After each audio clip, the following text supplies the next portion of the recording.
Hi, I'm Marcy Siegel. I am the owner of a Kimberly camper cruiser. They are made in Australia, imported here through David Bates in Ohio. He is the USA representative for Kimberly.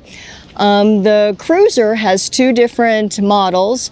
You have the S3, which is what we own here, and then the T3, which is over there.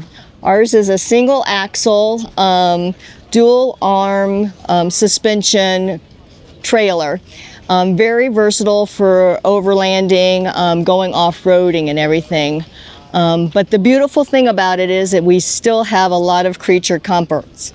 One of the nicest things is that I have a dedicated outdoor kitchen, which is totally goes inside and is able to be modified. As far as this component of it, you can pick and choose what you would like. We opted for the dual burners, but you can also get a grill, or some sort of folks get a griddle component with one burner. So that makes it very, very convenient.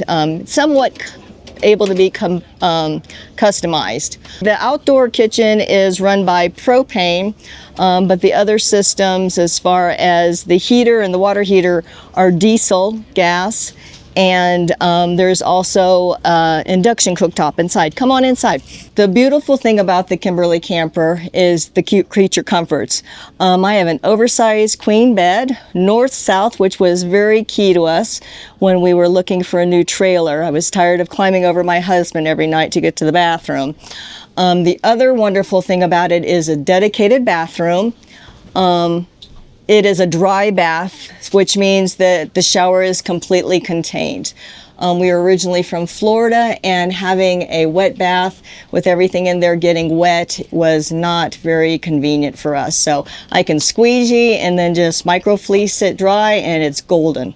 The other nice thing about the Kimberly campers is there is no black tank. You either have a composting toilet, or we have what's called a wrap-on toilet, which is every use is an individualized package that you can throw into your garbage. Some of the units you can have the couch convert into a full bed. We have not opted to do that because it's just my husband and I and our poodle. So he's got his spot on the couch that he can sleep on and get out of the way while my husband and I do the trailer dance when we go by each other. The trailer has huge windows that are very functional. I'm short, so I can't do that with climbing up, but they open up all the way. You can have a variety of different settings for the windows, and they just click in. And then as far as the screen, you've got screen and then a lovely blackout area at night. So if you're someplace where there's lights, usually you don't need it if we're dispersed camping, which is awesome. You can also customize the trailer. We opted to keep it simple because we lived in ours for a year after we first got it, and so I needed more space. But you can have a microwave placed here. I opted for storage in the bathroom where the white cabinets are. You can have a freezer, or you can also have a washing machine. Again, I opted for having more storage space. The cabinets have an amazing locking system with a lot of deep storage space on both sides. We have been on some very interesting, to say the least, off-road. If any of you know Colorado, we've been over Kebler Pass, we've been up to Browns Canyon on forest roads. I have never had anything open up on us, and it has been some pretty interesting angles. The refrigerator is also deep versus wide. It locks nicely. It is run by 12 volt, and the angulation on it can go to about 30 degrees, where a lot of refrigerators you can only go 5 degrees before they have issues. So it is made for off-roading.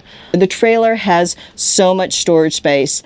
So eventually when we get out front, you'll see the nose cone, but it has a nose cone, and above the bed, the storage area is deep. I carry 4 different types of backpacks. I have my walking sticks. I have my outdoor blankets. So the storage goes forwards and out to the side, and I can put all of that stuff easily. In the upper section, you have the ability to have full-size atlases. I keep cookbooks there, other blankets for the dog stuff, games. Because again, we lived in this for an entire year on the road, and I never lacked for anything. The daily stuff, we have drawers. Again, they're very deep. They go deep, so we keep our daily stuff here. You also have a closet, hard to see, but they go all the way to the front.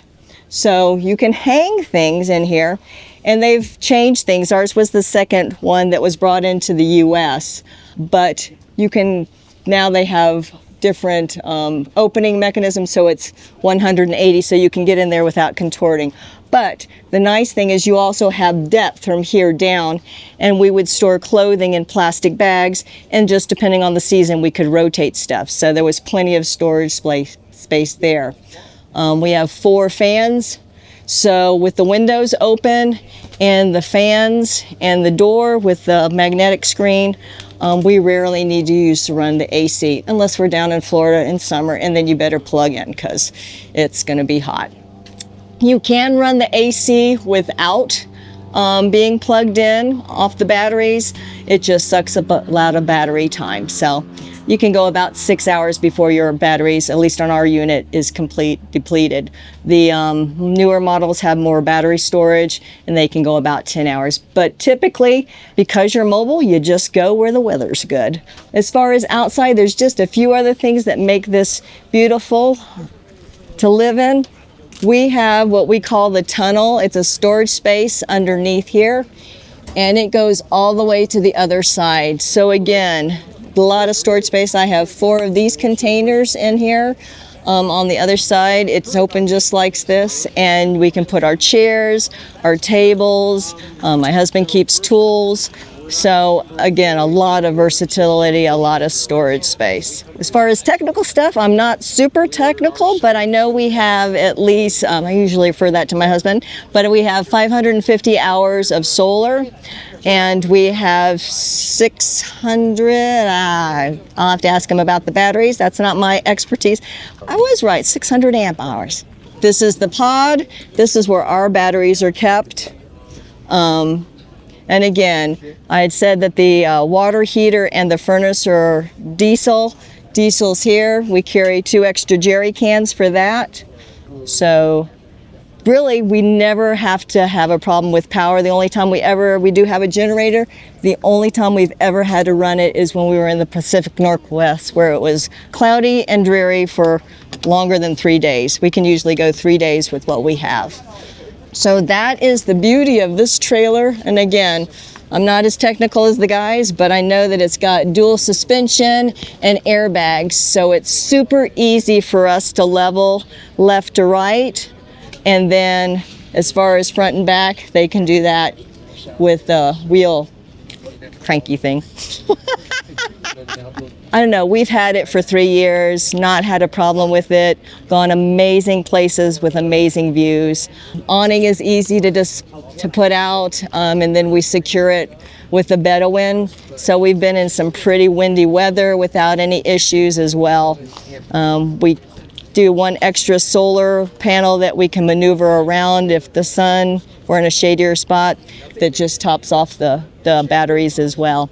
So come to the show, see a Kimberly camper. We are pretty much at Expo West Mountain and East, and we bring our trailers personally here because there is no showroom. We love our importer. He's become a friend, and we pretty much do this because we truly believe in these amazing trailers from Australia. So if you'd like to know more about Kimberly Campers, you can go to kimberlycampersusa.com and either call up or email David Bates, and he will give you even more information. Price points for the different units are also there because it varies depending on what options you put on the camper.